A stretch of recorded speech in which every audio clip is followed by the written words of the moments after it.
Bora lá. É engraçado que a gente vai lendo, você vai lendo a Bíblia, pelo menos eu vou lendo a Bíblia, eu vou lembrando dos meus defeitos. E eu tô dando risada aqui de várias lições que eu já aprendi com esse livro de Tiago aqui. Bora lá, Tiago 1. Saudação. Eu, Tiago, servo de Deus e do Senhor Jesus Cristo, envio saudações a todo o povo de Deus espalhado pelo mundo inteiro. Fé e sabedoria. Meus irmãos, sintam-se felizes quando passarem por todo tipo de aflições, pois vocês sabem que, quando a sua fé vence essas provações, ela produz perseverança.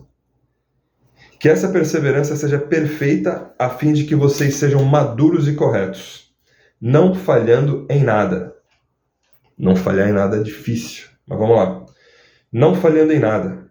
Mas, se alguém tem falta de sabedoria, peça a Deus, e Ele a dará, porque é generoso e dá com bondade a todos. Porém, peçam com fé, e não duvidem de modo nenhum, pois quem duvida é como as ondas do mar, que o vento leva de um lado para o outro. Quem é assim, não pense que vai receber alguma coisa do Senhor, pois não tem firmeza e nunca sabe o que deve fazer. Subtítulo: Pobreza e riqueza. O irmão que é pobre deve ficar contente quando Deus faz com que melhore de vida. E quem é rico deve sentir o mesmo quando Deus faz com que piore de vida. Pois quem é rico desaparecerá como a flor da erva do campo. Quando o sol brilha forte e o seu calor queima a planta, aí a flor cai e a sua beleza é destruída. Do mesmo modo, quem é rico será destruído no meio dos seus negócios.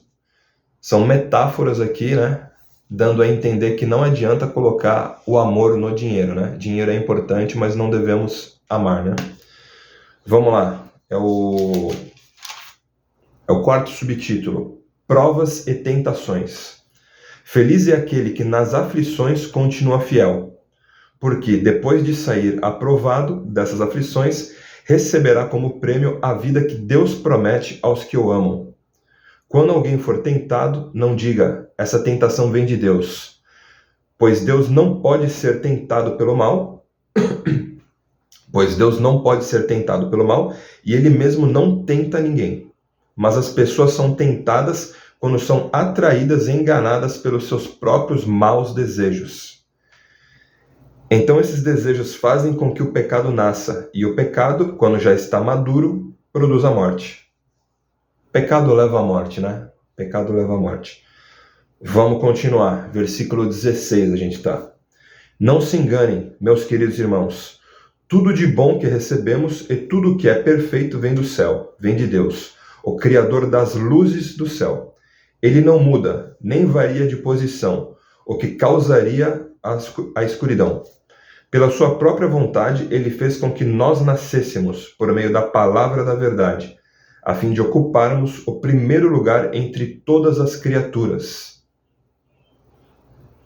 Pela sua própria vontade, ele fez com que nós nascêssemos por meio da palavra da verdade, a fim de ocuparmos o primeiro lugar entre todas as criaturas. Te domina, né? Tá lá em Gênesis, né? Te domina sobre as outras criaturas, mas às vezes a gente é dominado pelos nossos maus desejos, né? E por isso que a gente tem que orar. Vamos terminar. Quinto subtítulo: ouvir e fazer. Lembrem disto, meus queridos irmãos. Cada um esteja pronto para ouvir, mas demore para falar e ficar com raiva, porque a raiva humana não produz o que Deus aprova. Portanto, deixem todo costume imoral e toda má conduta. Aceitem com humildade a mensagem de Deus, a mensagem que Deus planta no coração de vocês, a qual pode salvá-los. Muito forte, hein? Muito forte. Aceitem com humildade a mensagem que Deus planta no nosso coração, no coração de vocês, a qual pode salvá-los. Não se enganem, não sejam apenas ouvintes dessa mensagem, mas a ponham em prática, porque aquele que ouve a mensagem e não põe em prática é como uma pessoa que olha no espelho e vê como é, dá uma boa olhada, depois vai embora e logo esquece a sua aparência. O Evangelho é a lei perfeita que dá liberdade às pessoas. Se alguém examina bem essa lei e não a esquece, mas a põe em prática, Deus vai abençoar tudo o que essa pessoa fizer. Alguém está pensando que é religioso? Uma pergunta. Alguém está pensando que é religioso? Se não souber controlar a língua, a sua religião não vale nada. E ele está enganando a si mesmo. Para Deus, o Pai, a religião pura e verdadeira é esta: ajudar os órfãos e as viúvas nas suas aflições e não se manchar com as coisas más deste mundo. Ele ressalta bastante, terminamos Tiago 1. Aqui o autor ressalta bastante, né? Orar, fé, pôr em prática as coisas, né? Ressalta a própria palavra de Deus, mas ele também já começa a falar sobre a língua. Começa a falar, cuidado com o que você fala, cuidado com a sua língua, cuidado com a sua língua. E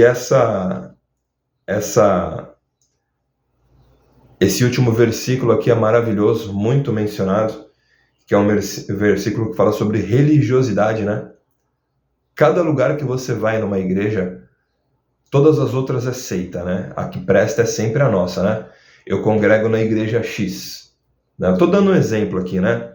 Aquela pessoa que é bem religiosa, ela congrega na igreja X dela lá. Todas as outras, né? Algumas são seitas, né? E se tu vai naquela seita, a X seita, para eles a igreja certa é ela. E todas as outras são seitas, né? Ou seja, né, a forma como a gente enxerga o mundo normalmente a gente sempre acha que a gente está certo, né? Mas aqui o autor ele fala assim bem pontual. Para Deus, o Pai, a religião pura e verdadeira é esta: ajudar os órfãos e as viúvas nas suas aflições, e não se manchar com as coisas más desse mundo.